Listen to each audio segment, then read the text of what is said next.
आपने छिछोरे मूवी देखा होगा।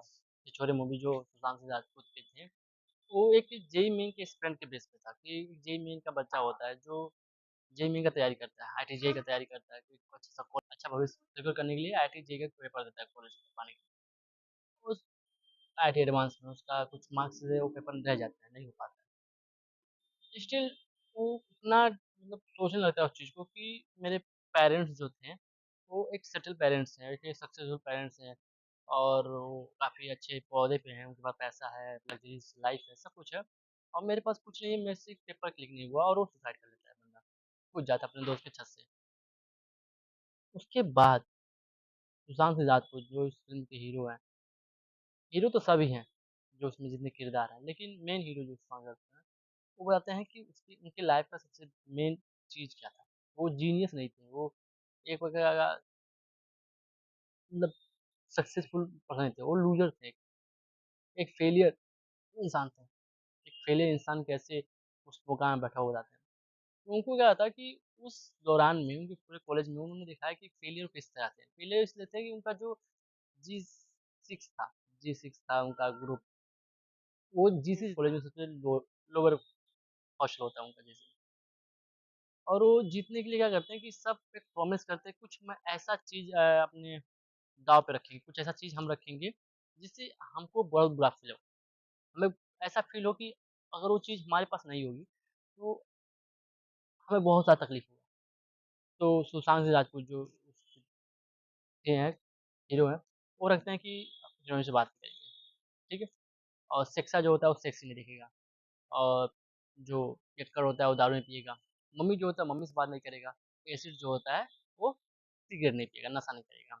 और एक और होता है जो गाली बहुत देता है, ठीक है? तो वो गाली भी नहीं देगा। एसिड होता है जो बहुत गाली देता है तो वो गाली भी नहीं देगा।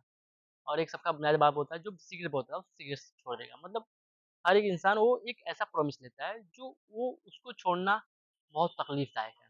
तो वो प्रॉमिस लेता है कि अगर जब तक मैं जीसी नहीं जीते, जब तक कि हम वो जीसी को पा नहीं पाते, तब तक हम ये सब चीज़ें नहीं करेंगे। तो लाइफ़ में आपको भी ऐसा करना पड़ेगा। अगर आप कुछ पाने की इच्छा रख रहे हैं, कुछ चाह रहे हैं, सैक्रिफ़ाई करें, जिससे वो चीज़ सच में आपको खोने से डर लगे। हमें डर ही नहीं लगता कि अगर ये चीज़ नहीं होगा तो क्या होगा? अगर ये चीज़ नहीं होगा तो हम कहाँ होंगे? ये सोचना बहुत बड़ी बात है। इसलिए उस चीज़ को दाँव पे रखें, इस चीज़ को जिससे आप खोने में बहुत ज़्यादा डर लगता है। अगर आपको खोने में कुछ डर नहीं लगेगा तो आप वो चीज़ पा ही नहीं पाएँगे। और एक और चीज़ बता सकता हूँ मैं इसमें कि वो लोग मान के चलते हैं कि यही जीसी ही हमारा सब कुछ है। उनके पास बैकअप प्लान कुछ नहीं होता है, बैकअप कुछ होता ही नहीं है। लेकिन आज के जनरेशन में हर इंसान एक बैकअप प्लान लेके चलता है कि अगर ये नहीं हुआ तो ये। अगर आपके पास प्लान है कि अगर ये नहीं है तो ये, तो आपके पास चॉइस है। आप आगे बढ़ सकते हैं अगर वो चीज़ नहीं मिला तो। जब आपके पास चॉइस ही नहीं होगा कि अगर यही नहीं तो कुछ नहीं, तो आप हम कुछ न कुछ करके हाथ-पैर मार के किसी न तरह कुछ हार्ड वर्क करके कुछ न कुछ जैसे भी चाहिए आप जो चाहते हैं, आप वही पाएँगे। और कुदरत का नियम भी है। अगर आप चीज़ को किसी और शाहरुख खान का डायलॉग जो है कि अगर किसी चीज़ को आप सच्चे दिल से चाहने की कोशिश करते हैं कि पूरी कायनात आप उसको मिलाने में जुट जाती है। ये रियल है। अगर आप उस चीज़ को काफ़ी मेहनत से, काफ़ी सच्चे दिल से, काफ़ी हार्ड वर्किंग से उस चीज़ को पाने की कोशिश करेंगे, आप बार-बार उस चीज़ को रिपीट करेंगे ना, तो ये एनवायरनमेंट जो है, जिसे हम गॉड बोलते हैं, वो वो चीज़ आपके पास लाने के लिए स्टार्ट हो जाता है। वो चीज़ अपने आप आपके पास आने लगेगा। बस आप उस पे सोचें, उसके लिए काम करें और कुछ न कुछ डेली नया करते जाएँ, जिससे वो चीज़ आपको ज़रूर मिलेगी। आप 1 महीना करके देखें, अगर आप जो चीज़ पा जाते हैं और उसके लिए बस 1 महीना करके देखें, अगर आप उसके करीब नहीं गए, तो कहा जाए कि आप नहीं कर सकते। ये कुदरत का नियम है, ये सृष्टि का नियम है। सृष्टि क्या करता है, जब किसी चीज़ को बनाना होता है ना, तो उस चीज़ को बनाए लगता है, उसके हिसाब से और जब बिगाड़ना होता है, तो उस चीज़ को उस हिसाब से बिगाड़ देता है। तो बस आप सृष्टि के हिसाब से चलें और चीज़ों को अगर पाना चाहते हैं, तो उसपे काम करते जाएँ। चाहे वो चीज़ कितना भी अच्छा हो, कितना भी खराब हो, क्यों ना हो। बस आपको उसपे डट के काम करने की ज़रूरत है। जिस दिन हम क्या करते हैं, मैक्सिमम लोग ये होते हैं कि वो किसी चीज़ को पाना चाहते हैं, वो पाने के लिए कोशिश करते हैं उस चीज़ को। कोशिश करते हैं, फिर काम करते हैं, फिर कुछ दिन के बाद उसको चीज़ को छोड़ देते हैं, क्योंकि उससे मन उब जाता है। और इसके बिहाफ़ हम 3 चीज़ कह सकते हैं, दुनिया में 3 तरह के लोग होते हैं। दुनिया में वो 3 तरह के वो लोग होते हैं जो क्या करते हैं, किसी काम को स्टार्ट करते हैं और या कहते हैं कि मैं कर ले जाऊँगा। ये कहते हैं हाँ, मैं कर ले जाऊँगा और ये कहते हैं कि मेरे बस की बात नहीं है। और तीसरे होते हैं जो कहते हैं कोशिश करते हैं और छोड़ देते हैं। ये 3 तरह के इंसान होते हैं। पहला जो कहते हैं मैं नहीं कर पाऊँगा, दूसरा जो कोशिश करते हैं छोड़ देते हैं, तीसरा कहते हैं हाँ, मैं कर ले जाऊँगा और कर ले जाऊँगा। आपको बनना है कि आपको किस कैटेगरी में आना है, तीसरे इंसान में, दूसरे के पहले। कि बस आप सोचेंगे हाँ, मैं करूँगा और करते ही नहीं हैं और कुछ करते हैं फिर छोड़ देते हैं और एक ऐसे इंसान होते हैं जो करते हैं और करते रहते हैं। इसपे एक बहुत बड़ा स्टोरी है द माउंटेन माचीज़। माउंटेन द माचीज़ होते हैं, वो मैं उनको बहुत मतलब सबसे मेरे लिए सबसे काफ़ी इम्प्रेसिंग मोटिवेटेड जो स्टोरी है वो मतलब माउंटेन ऑफ माची है। क्योंकि माउंटेन ऑफ माची ने बस डिसाइड किया था कि इसमें पत्थर को तोड़ूँगा, लेकिन कैसे तोड़ूँगा? इसके लिए क्या चीज़ चाहिए? कौन चीज़ करना पड़ेगा? क्या हमें त्यागना पड़ेगा? क्या नहीं त्यागना पड़ेगा? हमें क्या कुछ करना पड़ेगा? कुछ नहीं सोचा। बस सोचे कि ये मैं तोड़ूँगा, इसको मैं रास्ता बनाऊँगा, बस एक ही और कुछ नहीं। कोई बैकअप प्लान नहीं, कोई चीज़ नहीं। मुझे ये ज़रूरत पड़ेगा, वो ज़रूरत कुछ सोचे ही नहीं, बस एक ही चीज़ मुझे तोड़ना है और वो तोड़ दिए। आज उन्होंने रास्ता बना दिया, एक पहाड़ को तोड़ के रास्ता बना दिया। हाँ, ये सच है कि वो उन्होंने अकेले नहीं तोड़ा उस चीज़ को, अकेले नहीं किया, लेकिन उन्होंने जो पहल स्टार्ट किया, वो पहल अपने आप में एक बड़ी मिसाल है।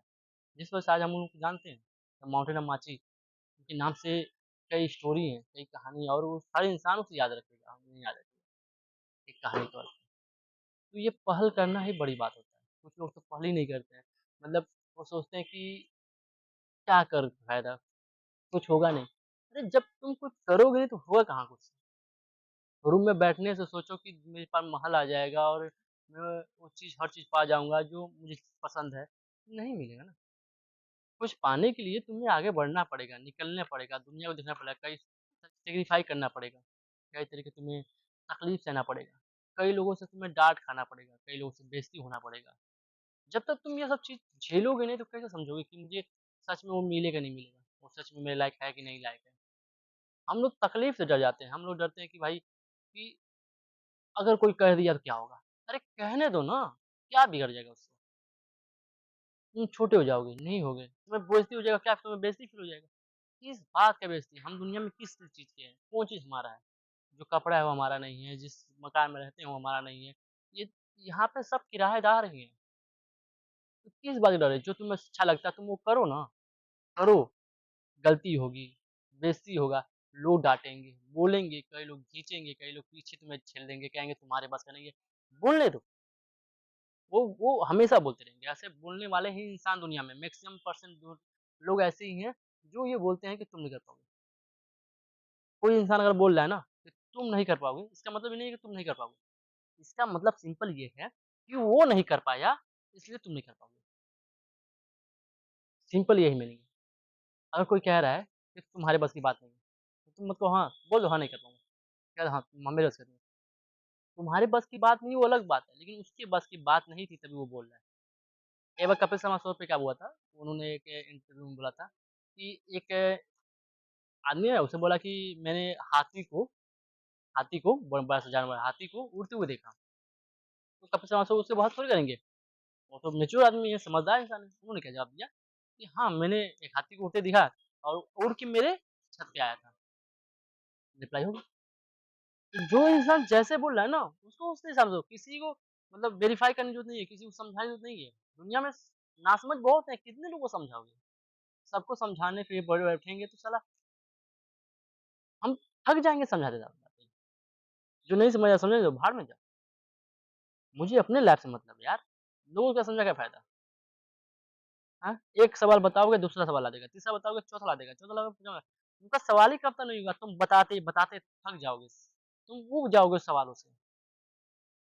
लोगों को सवाल देने की ज़रूरत नहीं है। तुम्हें जो सही लगता है, तुम सही कर रहे हो और तुम सही हो, बस ये फ़र्क पड़ता है और जो मैं कर रहा हूँ सही है।